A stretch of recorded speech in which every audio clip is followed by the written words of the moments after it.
since the break, averaging just under 24 points per game. That is night and day from the way that she was playing before the Olympics. Was in a serious slump toward the end of July. Went 0 for 1 against the Monarchs, 1 for 6 against the Mystics. Didn't even start the last game before the break against the Liberty. And Coach Metters says all of those struggles can be explained with one word, and that is fatigue.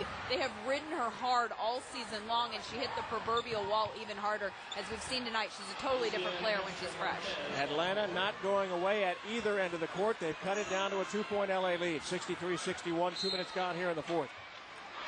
And we've got a whistle. June Courteau, and we've got a foul away from the basketball. Called it on Lisa Leslie. A swatting foul or a wraparound foul. Well, Lisa Leslie does intend to engage in a little pushing match underneath, and we're seeing her not get away with that so often as we'd like. 3 fouls on Lisa. A chance here for Atlanta to tie it up or go ahead with a 3. How about tying it up? Lennox, 63-63. Lennox just has the athleticism that Masiadri lacks, and she had a step back and a knock it down. High-low, Parker to Leslie, double team. Out top, CP. Not going to get it. Atlanta's got it back. Lennox had a 44-point game, a career high at Connecticut earlier this year in an overtime game against the Sun. And she can light it up. And as we said in the opening to this program, she is not afraid to shoot. She's standing over in the corner by her bench. She wants the ball. Slapping her hands, I want the ball. 4 on the shot clock. Lacey. Shot blocked by Parker. That's the 3rd block by Parker in the game, and a shot clock violation. All against the Dream. Again, Candace Parker consistent from the get-go of this game from both ends of the floor. And Candace Parker, again, has that foot speed where she can go toe-to-toe with the best, most athletic guard she does. Great body control. And then after the block, shot clock violation gives the Sparks an opportunity to go ahead. Parker came into the game averaging 2.2 block shots per game, 2nd best in the league. Who's best? Her teammate, Lisa Leslie, 3 blocks per game, 95 total coming in. Here's Parker on the drive. And she'll go to the line. I think you got to do more of that because she has players just in her face, not giving her any space. And when you do that, you put the ball on the floor. How closely she gets 1-2 steps, takes it strong to the hole, and creates those opportunities at the line. A better free throw shooter than Lisa Leslie, but still not where you'd want her to be. Foul on Bales. And when I go around to visiting arenas, people come up to me and when they talk about Candace Parker, they say, I didn't realize she was that big. And she is. She's that smooth that you really don't realize she's 6'4" and such a big player. She gets so much attention, but when you talk to her, it's almost like she doesn't want the attention. Yeah, true. And almost seems shy about it, but is very good with the media. And Lisa Leslie's helping her kind of come into her own. But she's got a world of talent and got all the gifts. And you've got to think we're looking at her for Rookie of the Year, but perhaps Player of the Year with the great stats. I think she's got a great chance of being Rookie of the Year and Most Valuable Player. Lennox taking it in, missed the scoop. Leslie the rebound. Here come the Sparks. Tamika Johnson. Leslie down low, forced it up. Back the other way with the Dream. Castro Marquez puts it up and in. Ties the game at 65, and she'll have a chance to break that tie at the line. 12 points for Castro Marquez. Well, you said it, Larry. The Dream's not going away. Transition defense. Sparks are slow to get there. And just threading the needle and finishing. They've got a great transition game. And Castro Marquez has the great first step. And now the opportunity for a three-point play. Good free throw shooter, too, 83%. And a 1-point Atlanta Dream. 6:24 to play. Castro Marquez never drafted. Played with Seattle, with Miami, with Phoenix. She's from Brazil. Parker throws it away. Each team with 14 turnovers in this game. And so many times a team feeds off their point guard, and Lada is always calm, collected in terms of running the offense. Very emotional. from a player standpoint, but she never gets really unfazed. Sparks come out of the scrum. Tamika Johnson going to take it on her own. In and out. And we've got a foul underneath. Well, if that shot goes in, you say great shot. If it doesn't, you say, you know what?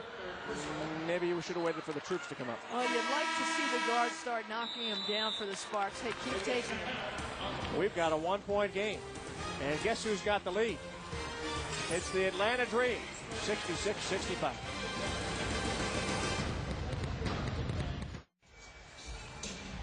I'm not sure what the Moose have to do with the game, but they're sure having a lot of fun. The numbers tell the story right there, and the story is Atlanta may be on the way to their 4th win of the season, and they may be on their way to breaking a 10-game losing streak. And their leading scorers, 2 of the 3 are guards. And Betty Lennox leading the score, just 5'8". There is no response by the Sparks to defend her. Castro Marquez, an international player. She's a guard forward, doing a lot of the scoring from the outside. And you've got to give the Dream credit. They're playing tough defensively. And as we talked about, the big 3 for the Sparks, usually 50% of scoring or better. Here, 55 points to 10 points for the rest of the team. Where's the supporting cast for the Sparks? Sparks have only gotten 8 points off of the bench. And as far as their starting 5, only 2 points from Keisha Brown and Bobbitt. Atlanta up by 1. Bales goes inside, and she's fouled by Parker. Well, you can see what they're trying to do. They're trying to get Parker and Leslie in some kind of foul trouble. So now they come right out of the timeout, and they say, go strong to the hole, and let's try and take Candace Parker out of this game, get her in some foul trouble because she's been the leader. 4 fouls on Parker and 4 on the team. By the way, Lisa Leslie has 1 block shot tonight, which gives her 96 for the season. Her Sparks season high career-wise, 98, set back in 2004. So she is playing at a career-high clip with 1 more game after this one. That's Sunday afternoon game against Seattle. Bales misses the second. Atlanta's lead at 2.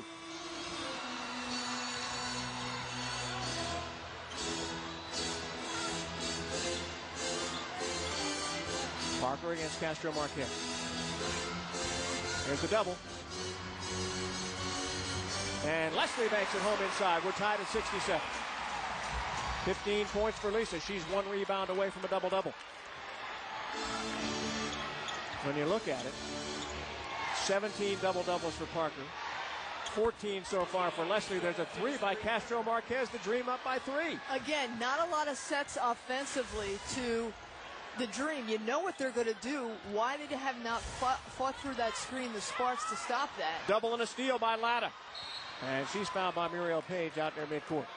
There's about 4 or 5 different plays you're going to see Atlanta run. That last time down the floor, that was one in their playbook, and still that's successful for Atlanta. You know what they're going to do. They've already done it in this game, and they're still successful in doing that. 2 fouls on Muriel Page. 5 against the team. So bonus time for the Atlanta Dream. And the 4:44 to play. The Dream playing both ends of the floor. And again, it's Latta. So fiery on both ends of the floor. Again, a calm floor general, but very passionate when she plays the game. 14 teams in the league. Atlanta is 12th worst at free throw shooting. They come in at about 74%, but tonight, 12 for 13 from the stripe, 92%. What was great about the Dream when they open up this season, they're an expansion team. They have back-to-back sellouts. When they open up their season, they have a lot of good fans in Atlanta, and you just wonder, with a couple players from the draft, how good they're going to be next year. 72-67 after the free throw. Keisha Brown to Leslie. Lob down low to Parker. Missed inside. Boy, that looked like an easy 2 points. Clock ticking down. Atlanta beating Chicago at home July 9th, 1 at Minnesota. Missed by Lennox, rebound Leslie. And their other win came on July 16th at Indiana. So it's been almost 2 months through the Olympic break since Atlanta's had a victory.